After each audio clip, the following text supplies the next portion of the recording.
Sonic the Hedgehog je serijal igrica koji se sastoji iz igara sa pričom koja govori o plavom ježu na zadatku da zaštiti svijet od zlog doktora Robotnika, dok usput traži neprocjenjive Chaos Emerald.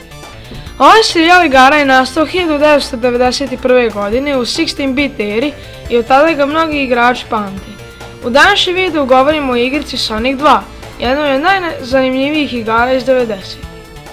U komentaru možete napisati i prijedlog za koju sljedeću igricu da snimim 5 stvari, na primjer 5 stvari koje volim ili ne volim kod Clash of Clansa. Ovo su 2 komentara koji su željeli vidjeti 5 stvari koje volim kod Sonica 2. Izabrao sam baš Sonic 2 jer su u ovoj igri ima mnogo pričati. Tako da ne dužimo, bacite like, share i subscribe, pa bismo mogli da krenemo.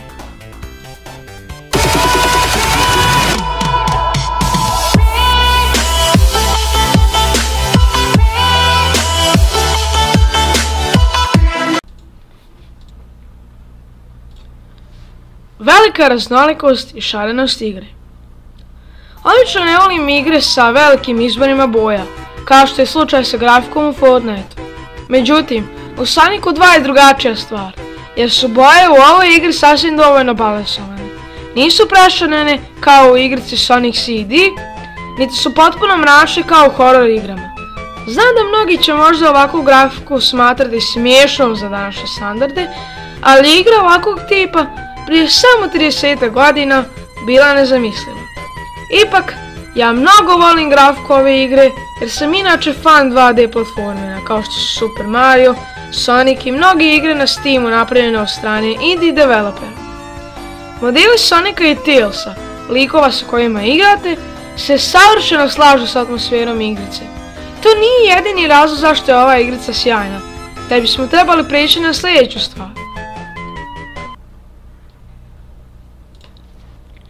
Special stage-ovi. Ako ne znate na šta mislim, special stage-ovi su leveli u koje možete ući ako na određenom aktu skupite 50 ringsa, što su vam kao coinsi u Super Mario. Ne morate da ih prijeđete, ali ako uđete u njih, možete da dobijete Chaos Emeralde ako ih uspješno prijeđete. A Chaos Emeralde vam služe kako biste dobili dobar kraj u igrici.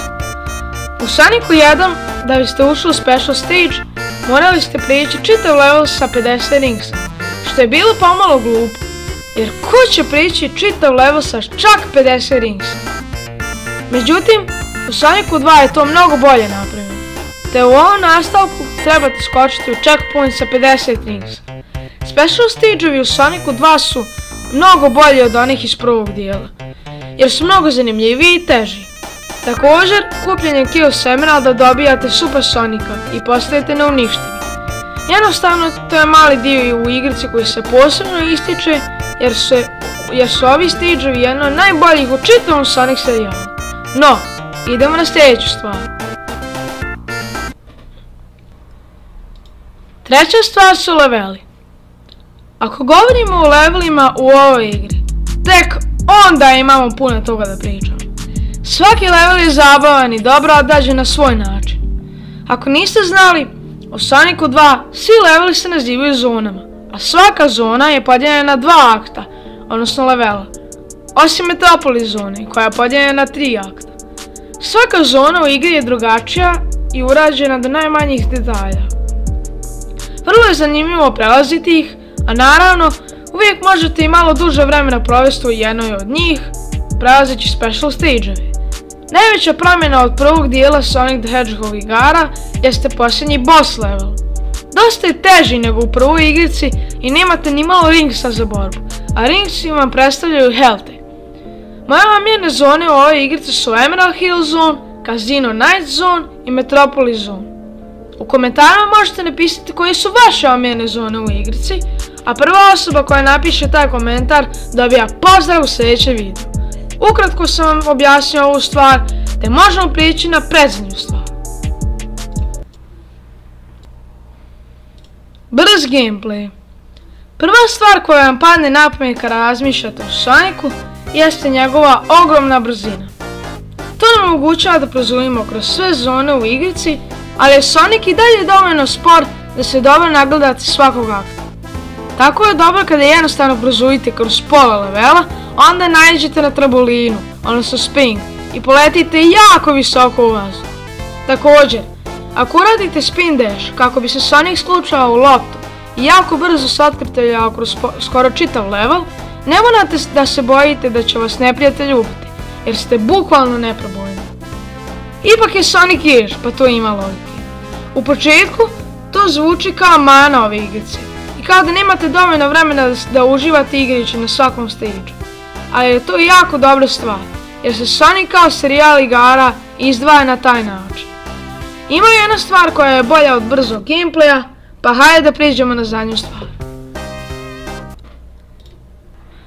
I zadnja i moja omiljena stvar kod ove igrice jeste spin dash.